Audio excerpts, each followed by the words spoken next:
시청자 여러분 안녕하십니까? 뉴스의 조수빈입니다. 오늘은 감사원이 들여다보는 문재인 정부 통계 왜곡 의혹 관련 단독 보도로 시작하겠습니다. 황덕순 전 일자리 수석을 조사할지 감사원이 검토에 들어갔습니다. 의혹이 제기된 통계는 지금까지 집값과 소득, 일자리였죠. 이미 소득분배 지표 때문에 홍장표 전 경제수석이 조사를 받게 됐는데 일자리 쪽으로도 조사 대상이 확대되는 겁니다.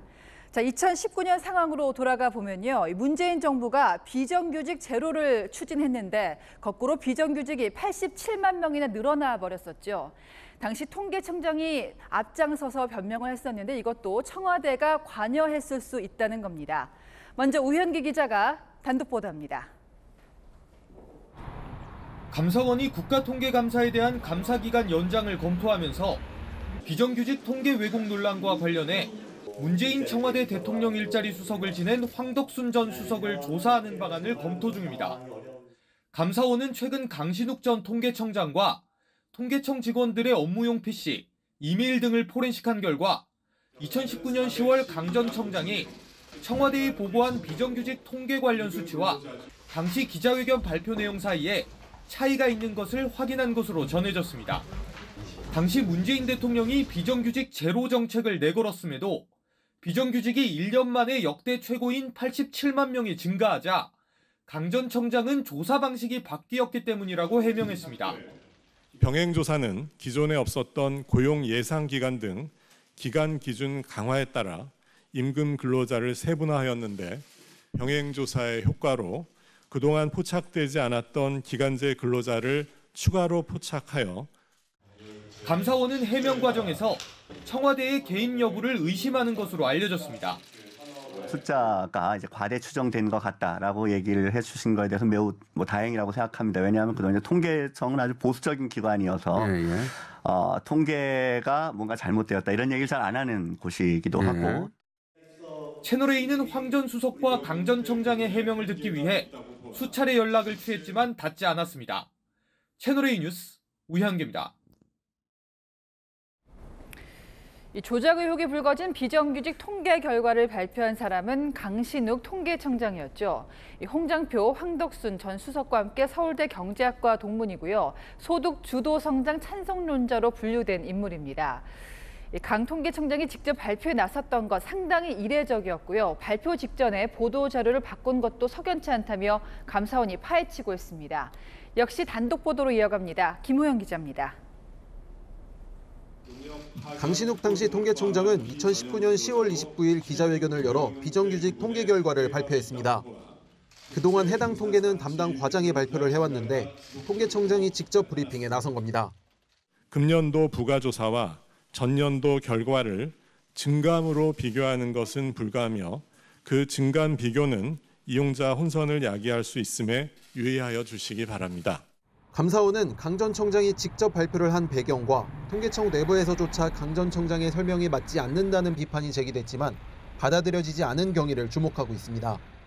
지난 2010년부터 보더라도 그냥 과천이나 세종에서 과장님께서 직접 발표하셨더라고요. 그죠? 네, 맞습니다. 지난해 정규직이 올해 비정규직으로 포착이 됐다. 정말 사실입니까? 파악하시고. 100%는 아니라고 말씀드리겠습니다. 그러면 또 감사원은 비정규직 통계 보도자료가 수정된 정황을 파악한 것으로 전해졌습니다. 통계를 이해하기 쉽게 그림으로 설명하는 인포그래픽에서 비정규직 증가 부분이 삭제되고 전년과 비정규직 증가를 비교할 수 없다는 것을 강조하는 굵은 선이 추가된 배경을 확인 중인 것으로 알려졌습니다. 감사원은 현재까지 확보된 자료를 분석하고 내년에 추가 감사 여부를 최종 결정할 예정입니다. 채널A 뉴스 김호영입니다. 아는 기자, 시작하겠습니다. 정치부 송천욱 기자가 나왔습니다. 네. 자, 송 기자, 네. 우리 조작하고 왜곡은 좀 다른 부분이 있잖아요. 그렇죠. 여권에서는 통계 조작 의혹이라고 많이 부르는데요. 문재인 정부가 통계를 진짜로 조작한 정황이 있는 건가요? 네, 물론 아직 감사가 진행 중이라서 명확한 결과가 나온 건 아닌데요. 네. 다만 이게 통계 수치를 조작해서 바꿨다기보다는 통계 조사 방법 등을 통해서 입맛에 맞는 수치를 산출해내면서 왜곡을 했다는 의혹에 감사원은 무게를 두고 감사를 벌이는 것으로 전해집니다. 통계 왜곡의 위험성에 대해선 이 같은 지적이 나옵니다. 우리는 정책을 잘했는데 통계가 이상하다 해가지고 통계를 바꿔버리면은 잘못된 정책을 수정할 수가 없습니다. 정책이 실패를 했는데 그거를 수정하지 않으면 한국 경제는 계속 망가지는 거고. 자, 앞서도 전해드렸습니다만 통계청 감사를 진행하면서 문재인 정부 시절에 대통령 수석 비서관들을 잇따라 소환할 거다 이런 얘기가 나오는데요. 네, 맞습니다. 일단 지금 감사원은 이미 문재인 정부 시절에 재직을 했었던 이 강신욱, 황수경 전 통계청장 조사를 모두 조사를 했고 예. 이어서 통계청 직원들에 대한 조사도 마쳤습니다. 소득주도 성장의 설계자로 알려진 홍장표 전 경제수석이 조만간 조사를 받을 예정이고 조금 전 보도해드린 대로 황덕순 전 일자리 수석도 비정규직 통계지표 개입 의혹과 관련해 감사원 조사 대상으로 검토되고 있습니다. 아시다시피 소득주도 성장, 문재인 전 대통령의 대표적인 경제 정책이었고 네. 비정규직 제로는 문 전 대통령의 취임 이후 1호 지시였습니다. 얘기한 바로 그 부분 때문에 이번 네네. 통계청 감사가 문재인 청와대 정책 라인을 겨냥하고 있다.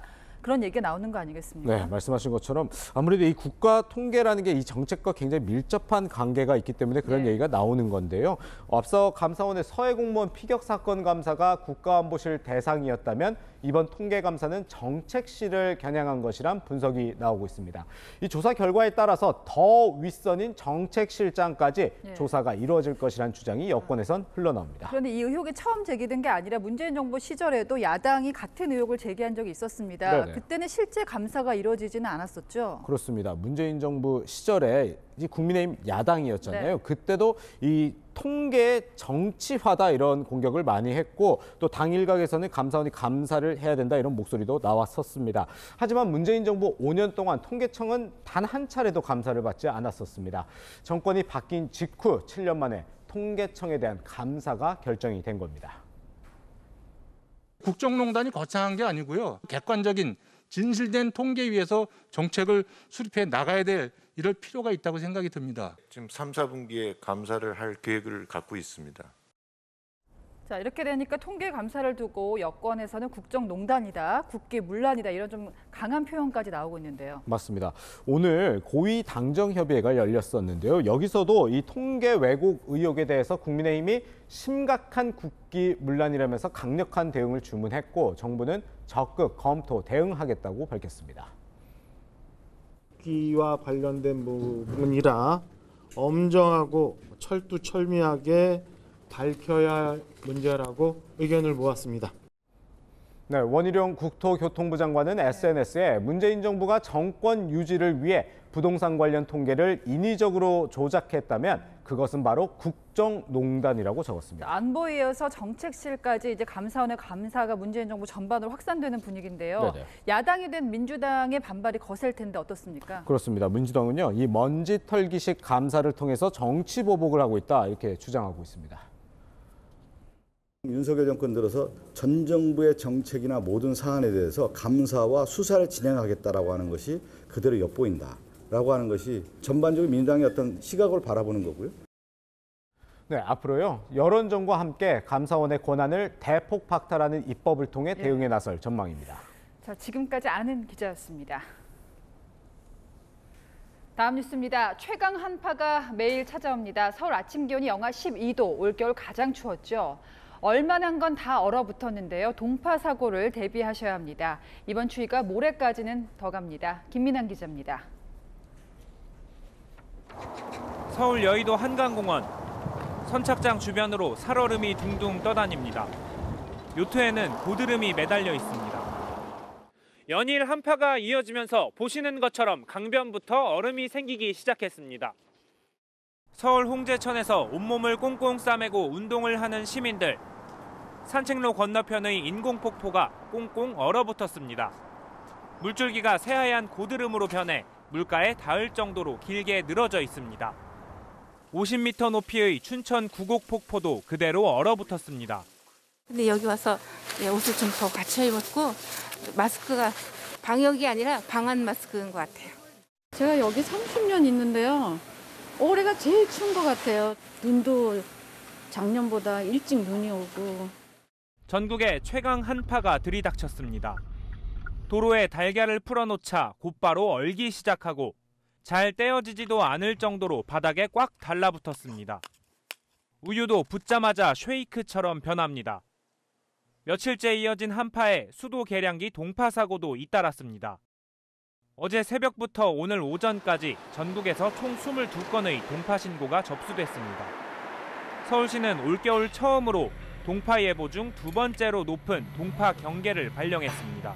건물에 그 파이프 있잖아요. 동파이프 너무 얼어가지고 동파될 염려가 있으니까 계속 그냥 난방 보일러를 틀어놔야 돼요. 동파가 되면 이제 물이 안 나오니까 뭐 어떤 행위를 할 수가 없잖아요. 우선 뭐 기본적으로 물은 틀어놓고 있고요. 수도 계량기 함을 헌옷 등 마른 보온재로 채우고 비닐이나 에어캡으로 밀폐하더라도 영하 10도 이하의 날씨가 이틀 이상 지속되면 동파 사고가 날 수 있습니다. 서울시는 계량기 내부에 물이 고이지 않도록 수돗물을 가늘게 틀어놓으라고 당부했습니다. 기상청은 모레까지 중부지방 영하 15도, 남부지방은 영하 10도 안팎의 강추위가 이어질 것으로 내다봤습니다. 채널A 뉴스 김민환입니다. 대설특보가 내려져 있는 지역은 호남 그리고 제주입니다. 곳곳에서 하늘길, 바닷길이 막혔고요. 교통사고도 이어졌습니다. 배유미 기자입니다. 밤하늘에서 굵은 눈송이가 쉴 새 없이 떨어지고 발목이 푹푹 빠질 만큼 쌓였습니다. 주민들은 삽으로 골목길에 쌓인 눈을 퍼내고 눈 덮인 차를 빗자루로 쓸어 내립니다. 20cm네, 20cm. 한때 대설경보가 내렸던 광주는 오늘 오전까지 18cm 넘는 눈이 내렸습니다. 제때 제설 작업이 이뤄지지 않아 시민들의 불편이 컸습니다. 도로 위 눈은 얼어붙어 빙판길이 됐고 운전자들은 차선이 보이지 않는 미끄러운 도로를 기어가듯 지나야 했습니다. 큰 도로 같은 경우에는 제설 작업이 어느 정도 돼 있다고는 하지만 골목길 같은 경우에는 제설 작업이 제대로 안 이루어져가지고 움직일 때 좀 많이 불편했어요. 한라산에 30cm 넘는 눈이 내린 제주는 강풍까지 겹쳤습니다. 한라산 탐방로는 전면 통제됐고 해변 방어축제장은 눈보라의 쑥대밭으로 변했습니다. 여기가 거의 태풍급 바람이 불었어요. 천막들이 좀 손상이 많이 가가지고 행사할 여건이 안 돼가지고요. 제주공항은 항공편 100여 편이 결항돼 대합실은 비행기표를 구하려는 관광객들로 북적였습니다. 어쨌든 올라가야 되니까 어쨌든 기다리고 있어요. 이제 9시 비행기였는데 지금 한 8시간 정도 기다린 것 같아요. 빙판길 사고도 잇따랐습니다. 전북 군산에서는 빙판길에 화물차가 넘어져 운전자가 다쳤습니다. 경남 합천에서는 어젯밤 SUV 승용차가 눈길에 미끄러져 건물을 들이받아 50대 운전자가 숨졌습니다. 내일 아침까지 전라 서해안과 제주 지역에 눈이 15cm 넘게 더 내릴 걸로 예보됐습니다. 채널A 뉴스 배유미입니다. 대장동 수사를 받는 중 자해한 김만배 씨. 당초 알려진 것보다 상태가 좋지 않은 것으로 보입니다.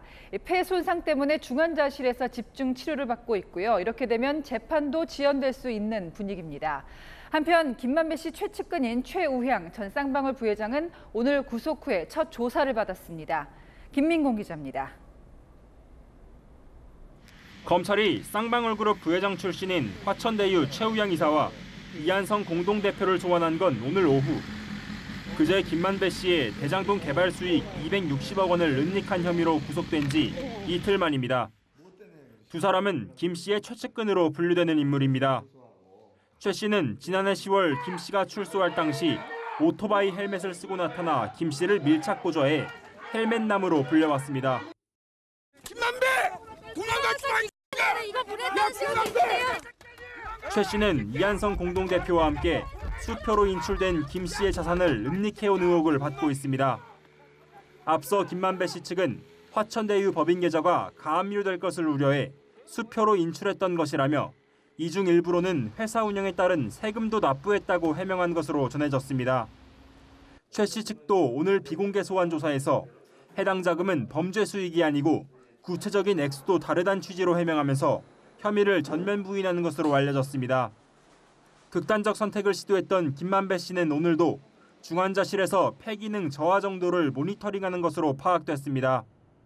김 씨 측 변호인은 경동맥보다 가슴을 찌른 것에 따른 폐 손상이 더 심각하다고 밝혔던 상황.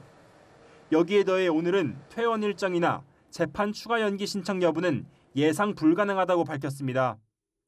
대장동 재판은 한 차례 연기돼 오는 23일 열릴 예정이지만 김 씨의 치료 경과에 따라 더 미뤄질 수 있다는 관측도 나옵니다. 채널A 뉴스 김민곤입니다.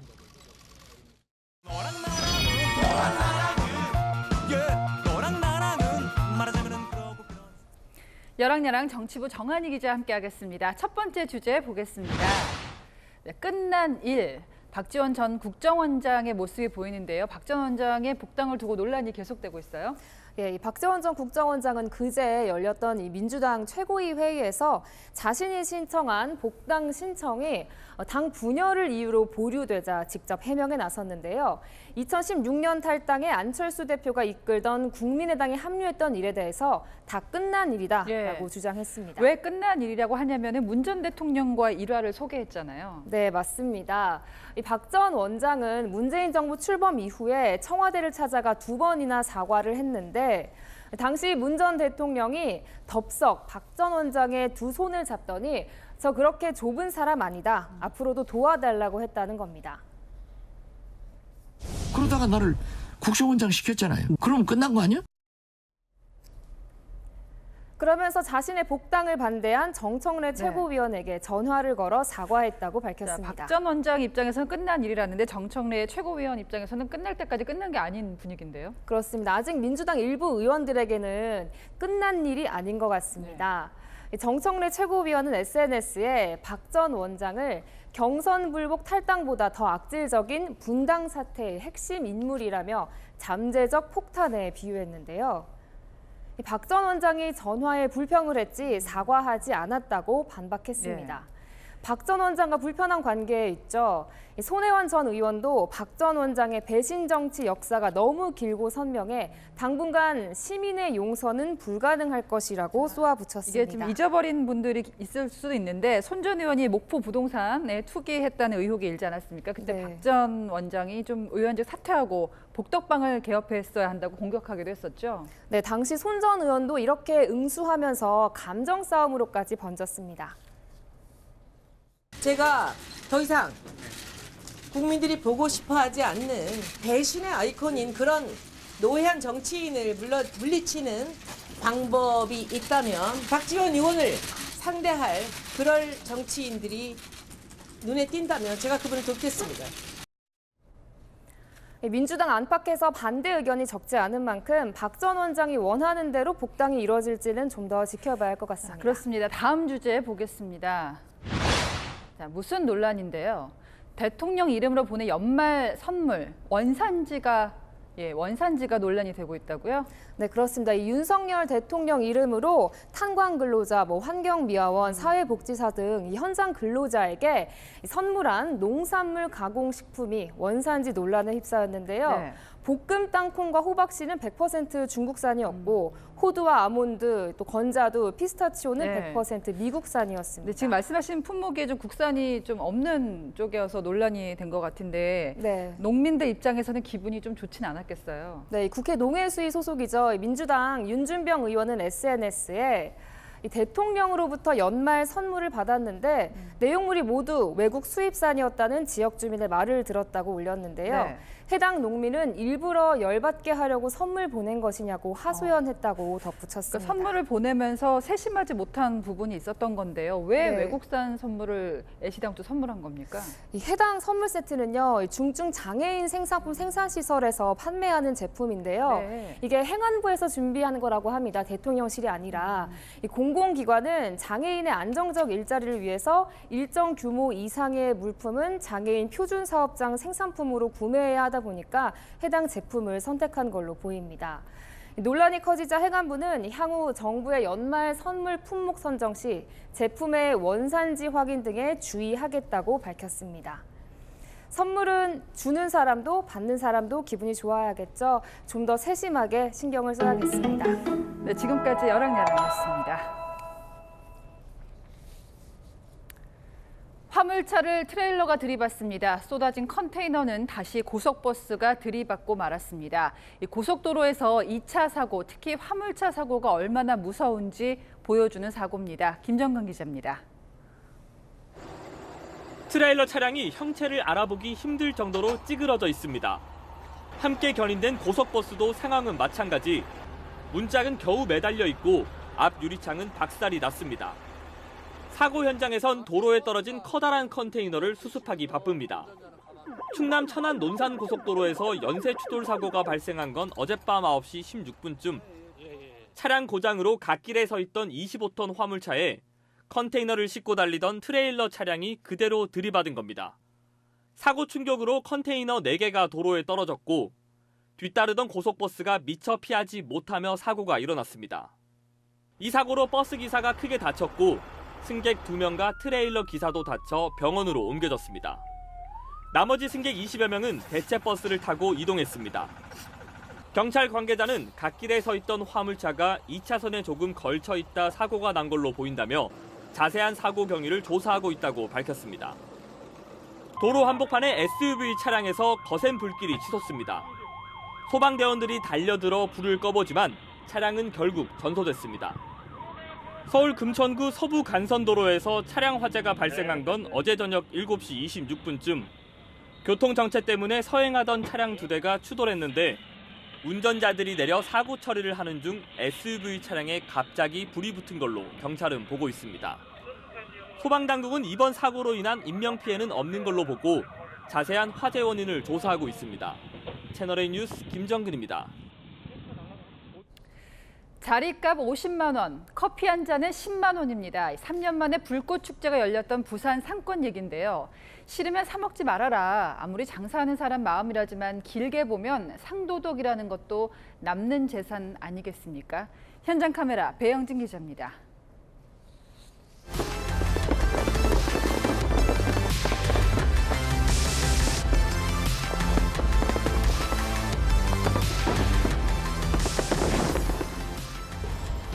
(3년) 만에 열린 부산 불꽃축제 열기는 뜨거웠습니다. 하지만 축제 명당 자리로 불리는 곳마다 바가지 요금이 극심해 눈살을 찌푸리게 했습니다. 현장에서 직접 확인해봤습니다.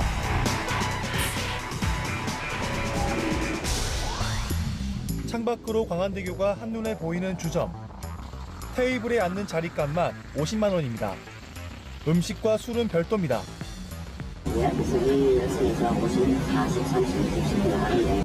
인근 커피숍은 5천 원 하는 커피 한 잔 가격을 10만 원으로 올렸습니다.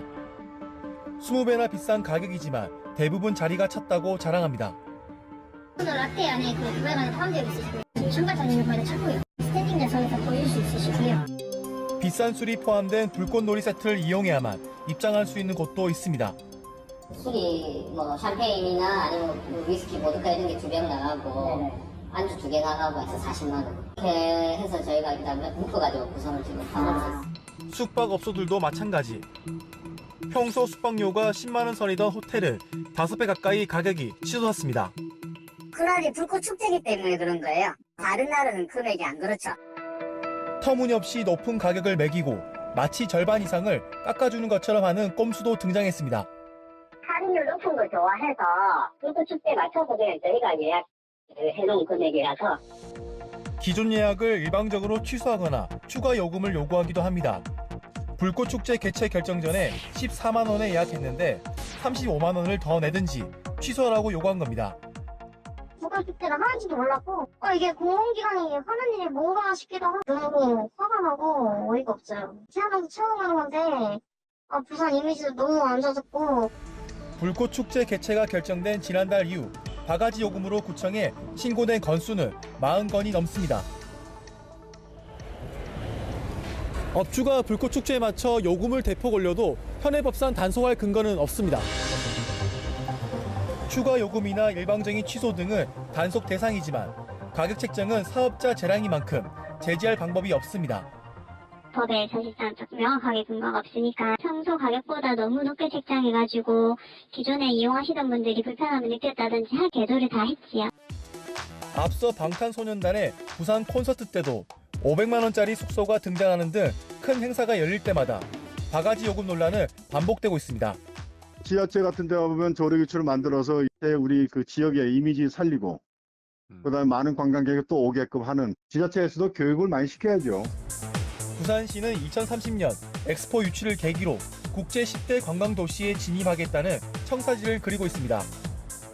바가지 요금 근절 없이는 공연불이 될지도 모릅니다. 현장 카메라 배영진입니다.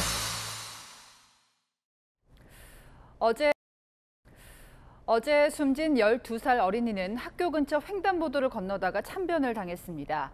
보름 전에는 아예 스쿨존에서 9살 아이가 치여서 숨졌습니다. 스쿨존만 만들면 되는 게 아닙니다. 아이들 통학로에 위험한 게 없는지 찾아서 고치는 게 왜 이렇게 어려울까요? 주민들이 불편해한다는 핑계로 손 놓고 있다가 계속 다치고 숨지는 아이들은 그럼 어떻게 합니까? 장하연 기자입니다. 중학교 후문을 나오자 인도는 없고 차도만 보입니다. 거주자 우선 주차구역이라는 표시와 함께 차도 한편에 주차된 차들도 눈에 띕니다. 아이는 아슬아슬하게 주차된 차들 사이를 걸어가고 트럭과 오토바이는 빠른 속도로 지나갑니다. 제가 여기 엄마 차 타려고 그리고 갑자기 뻥뻥. 아무래도 어린애들이니까 더 뭔가 그런 위험하다는 걸 잘 인지를 못해서 더 아마 사고가 더 잘 일어나지 않을까. 한 고등학교 문 앞도 보행로를 찾아볼 수 없고 주차된 차들만 가득합니다. 서울시 교육청이 2019년부터 지난해까지 학교 교통안전시설을 점검한 결과 보행로가 없다고 확인된 곳들입니다. 최근 스쿨존 사망 사고가 있었던 강남구 초등학교를 포함해 종로, 서대문, 서초군의 학교 4곳으로 관할구청에 대책 마련을 요청했습니다. 하지만 개선된 곳은 단 한 곳도 없었습니다. 교통 흐름을 바꾸기 어렵고 주민들이 불편하다는 이유에서입니다. 학교 앞이라고 해가지고 이걸 못하게 한다고 하면은 요즘 주차난이 하도 심해가지고 차 댈 데가 없어요. 이면도로다 보니까 이게 또 차가 또 다녀야 되잖아요. 검토는 하고 있는데 바로 지금 하기는 좀 어렵지 않을까. 전문가들은 통학로를 확보하는 것이 무엇보다 우선돼야 한다고 말합니다. 주민의 의견을 구하는 게 아니라 주민을 설득하고 양해를 구해야 돼요. 어른들의 편리와 차량을 우선하는 사이 아이들의 등 하굣길은 위험한 곳이 되어가고 있습니다. 채널A 뉴스 장하연입니다. 북한이 정확히 한 달 만에 미사일 도발을 다시 시작했습니다. 바로 어제가 김정일 기일이었는데 김정은 모습이 보이질 않았죠. 이 탄도미사일 2발로 아버지 추모를 대신했다, 이런 얘기도 나옵니다. 김윤수 기자입니다. 북한이 오늘 낮 11시 13분과 12시 5분 두 차례에 걸쳐 2발의 탄도미사일을 발사했습니다. 합참에 따르면 평안북도 동창리 일대에서 쏘아 올린 미사일은 약 500km 가까이 비행한 뒤 동해상에 떨어졌습니다. 최대 비행거리 3,000km 정도인 준중거리 탄도미사일을 고각으로 발사한 겁니다. 북한의 탄도미사일 도발은 지난달 18일 대륙간 탄도미사일 ICBM 화성 17형 발사 이후 한 달 만. 북한은 사흘 전 같은 곳에서 김정은의 지휘 아래 기존 액체 연료보다 진일보한 고출력 고체 연료 엔진 시험을 진행하기도 했습니다. 지속적으로 자신들의 핵미사일 능력을 고도화하는 차원에서 한반도의 긴장을 계속 고조하겠다라는 정치적 압박의 목적도 있다. 적 기지 반경 능력 확보를 공언한 일본의 새 안보 전략에 반발하는 것과 동시에 고체 연료 개발 등 연말 실적 과시용 도발일 것이란 관측도 나옵니다. 이런 가운데 김정은이 어제 아버지 김정일의 11주기 참배 현장에 모습을 드러내지 않아 그 배경에 관심이 쏠립니다. 북한이 공개한 사진에서는 김정은과 동생 김여정, 조용원 노동당 조직 비서 등 최고위층 핵심 인사들을 찾아볼 수 없었습니다. 김정은이 김정일 기일에 참배하지 않은 건 2012년 집권 이래 처음. 미사일 도발로 추모를 대신한 것이란 분석도 나옵니다. 국가안보실은 국가안전보장회의 NSC 상임위원회를 열고 북한을 강력 규탄했습니다. 채널A 뉴스 김윤수입니다.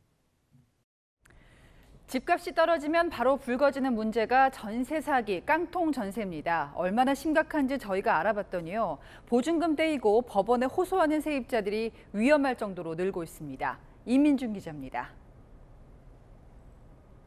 지난 7월 1,139채를 가진 빌라왕 김모 씨와 세입자 안모 씨가 나눈 문자입니다. 김 씨가 돈이 없다며 집을 매매해서 보증금을 주겠다고 억지를 부리자 세입자인 안모 씨가 바로 내용 증명을 보내겠다고 답합니다. 처음에는 아무것도 모르니까 어떻게 해야 되나 엄청 알아봤죠. 내용 증명이 어떤 거고, 이게 계약을 해지하기 위해서 어떤 내용 증명이 있고. 최근 안 씨처럼 전세 보증금을 받기 위해 세입자가 집주인에게 내용 증명을 보내는 일이 잦아지고 있습니다. 안 씨가 내용 증명을 보낸 이유는 임차권 등기 명령 신청을 위한 법적 근거를 마련하기 위해서입니다. 세입자는 계약 만료 후 집주인으로부터 보증금을 못 받게 되면 법원에 임차권 등기 명령을 신청할 수 있는데 최근 이 신청 숫자가 급격히 늘고 있습니다. 서울 기준 올해 1월부터 11월까지 3,526건으로 지난해 같은 기간보다 29% 이상 많아지며 역대 최고치를 기록했습니다. 전세보증 사고 건수와 금액도 매달 늘어나는 가운데 지난달 사고 금액은 1,862억 원으로 한 달 새 20% 넘게 급증했습니다. 문제는 보증금을 받기 위해 세입자가 법원에 가더라도 언제 돈을 받을지 기약이 없다는 겁니다. 정부는 전세 사기 피해 센터를 통한 피해자 지원은 물론 임차인의 자료조회 권한을 확대하는 등 근본적 제도 개선에 나설 계획입니다. 채널A 뉴스 이민준입니다. 연탄값 올라서 힘든 분들 이야기 전해드렸는데 오늘은 등유입니다. 원래 휘발유보다 한참 싸서요. 취약계층 난방의 필수품인 등유가 요새는 비쌉니다. 휘발유 값이랑 별 차이도 없는데요. 김승희 기자가 현장 취재했습니다. 도시가스관이 없는 동네에서 50년 넘게 살아온 80대 조모 씨. 올겨울 유례 없이 오른 등유값에 걱정이 큽니다. 남편과 매달 노인 일자리로 버는 돈은 다 합쳐 54만 원인데 수입 대부분은 난방비로 나갑니다.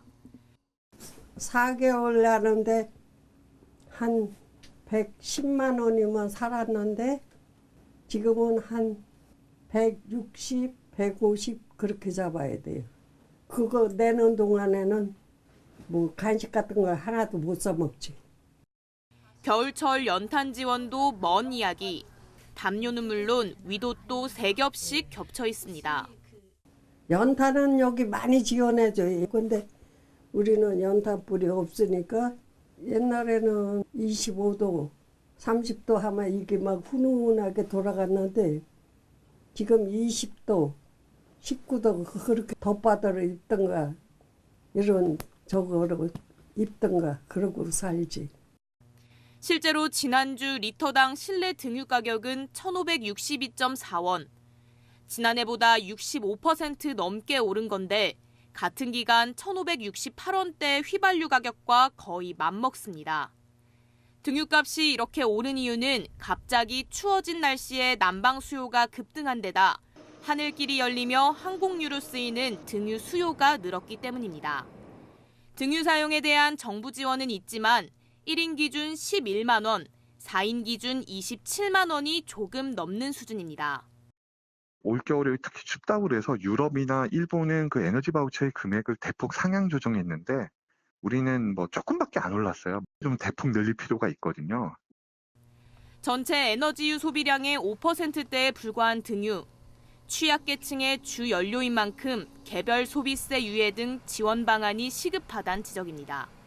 채널A 뉴스 김승희입니다.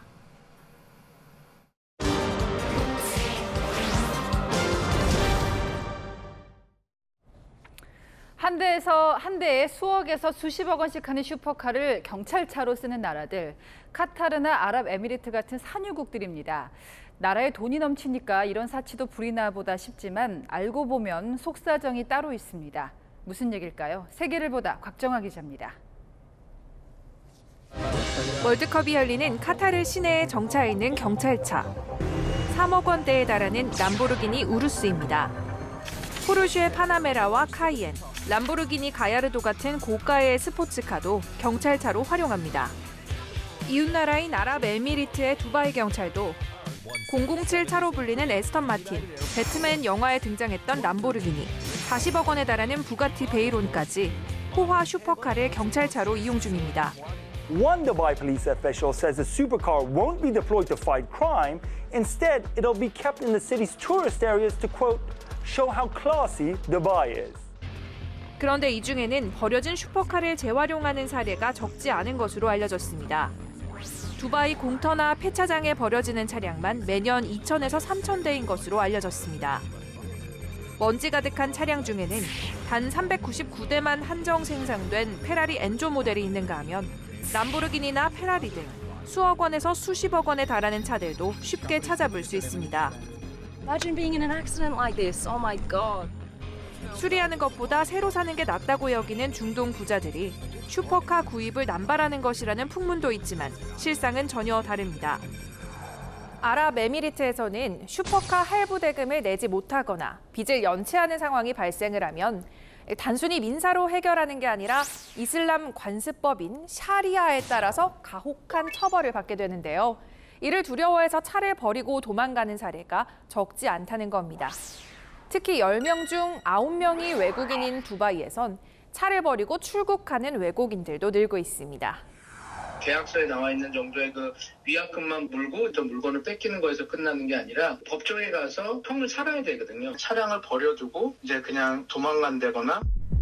방치 차량 소유자에게 안내 문자를 보내고 15일 이내 응답이 없으면 차량은 압류되고 압류 6개월이 지나면 두바이 정부 재산으로 간주, 경매로 처분하거나 폐차장으로 향하게 됩니다. 이 과정에서 버려진 차를 낙찰받아 수리해 파는 중고 슈퍼카 시장과 부품 시장이 성황을 이루고 있고 이런 차량을 이용한 슈퍼카 운전 연수 학원까지 등장했습니다. 오일머니를 쫓던 꿈들이 깨지면서 슈퍼카 무덤 현상이 벌어지고 있습니다. 채널A 뉴스 곽정아입니다. 네, 그런가 하면 뽑은 지 1년 남짓한 대통령이 탄핵을 당한 나라가 있습니다. 사유는 도덕적 무능, 얼핏 법리보다는 정치적인 단어로 들리는데 남미 페루입니다. 탄핵에 반발하는 시위가 거세지면서 유명 관광지죠. 마추픽추마저 교통편이 끊겼습니다. 권갑구 기자입니다. 공중에서만 그 존재를 알아볼 수 있다는 고도 2,400m의 잃어버린 공중도시 마추픽추. 옛 잉카 제국이 남긴 이 유적지를 찾는 연간 150만 명의 관광객을 실어 나르던 열차가 멈춰섰습니다. 배낭맨 관광객들은 심각한 표정으로 휴대전화를 만질 뿐입니다. 현지 시각 지난주 화요일부터 마추픽추로 오가는 기차 운행이 중단되며 관광객들의 발이 묶인 겁니다. We haven't been getting much information here from the local authorities, and we're trying to come to some kind of solution to help us get us out of here. 지난 7일 탄핵당한 페드로 카스티유 전 페루 대통령의 지지자들이 벌이는 시위가 격화된 데 따른 겁니다. 페루 대법원이 카스티유 전 대통령의 18개월 추가 구금을 승인하고 의회가 조기 대선을 부결하면서 시위는 더욱 거세졌습니다. En algún momento van a tener que levantar ese estado de emergencia y saldremos con fuerza. 마추픽추 관문인 쿠스코 공항마저 시위대가 점거하며 관광객 5천여 명이 오도 가도 못하는 신세가 되기도 했습니다. 현지 시각 어제부터 일부 열차와 항공편이 운항 재개됐지만 먼저 빠져나가려는 사람들이 몰리며 혼란이 거듭되고 있습니다. 채널A 뉴스 권갑구입니다. 끔찍한 교통사고에서 살아남은 골프 황제가 모처럼 웃었습니다. 타이거 우즈, 아들과 함께 골프채를 잡고 전성기를 재현했습니다. 조현성 기자입니다. 타이거 우즈가 과감한 스윙 한 방으로 이글을 잡아냅니다. 이에 질세라 아들 찰리도 깔끔하게 퍼트를 성공합니다. 타이거 우즈는 9번 홀에서도 버디를 잡았습니다. 9m짜리 장거리 퍼트였습니다. 지난해 2월 교통사고 이후 우즈는 아직 부상에서 벗어나지 못한 모습이었습니다. 아들 찰리도 발목 통증 때문에 정상 컨디션이 아니었습니다. 하지만 부자는 찰떡 호흡을 과시하며 타수를 줄여나갔습니다. PGA 투어가 주최하는 이벤트 대회 첫날 우즈 부자는 13 언더파 59타로 공동 2위에 올랐습니다. We didn't get off to a great start, but we made some birdies, an eagle, and got rolling and really got into it, which was awesome. And fortunately, we're a little bit back, and hopefully, we'll have another great day tomorrow. 2년 가까이 부상 후유증과 싸워오고 있지만 우주는 오늘만큼은 아들 곁에서 내내 웃었습니다. 우주는 지난해에도 아들과 출전해 준우승했습니다. 이번 대회엔 저스틴 토머스가 아버지와 함께 출전했고 왕년의 골프 여제 소렌 스탐도 아들과 한 조를 이뤘습니다. 내일 끝나는 최종 라운드에서 우주 부자가 우승한다면 찰리는 대회 최연소 우승자가 됩니다. 채널A 뉴스 조현선입니다. 오늘 내린 폭설로 제주 산간은 30cm 이상, 전북 군산 말도엔 약 40cm의 눈이 쌓였습니다. 이 뒤 사진은 말도와 가까운 전주 모습인데요. 눈이 많이 내려서 한 치 앞도 보기 힘든 모습입니다. 눈은 내일 오전까지 제주 산간에 30cm 이상, 서해안에도 15cm 이상 더 내리겠습니다. 이후로도 눈 소식 잦습니다. 수요일에 전국에 와서요. 다시 서쪽 지역을 중심으로 주 후반까지도 계속 이어질 전망입니다. 한편 최강 한파는 모레 아침까지 이어집니다. 영하 10도 안팎에서 시작돼 한낮에도 영하권을 머무르겠고요. 화요일 낮부터는 전국이 영상권에 들어서 추위가 주춤하겠습니다. 하지만 목요일 다시 맹추위가 찾아올 전망입니다. 날씨였습니다. 뉴스에 마칩니다. 시청해주신 여러분 고맙습니다.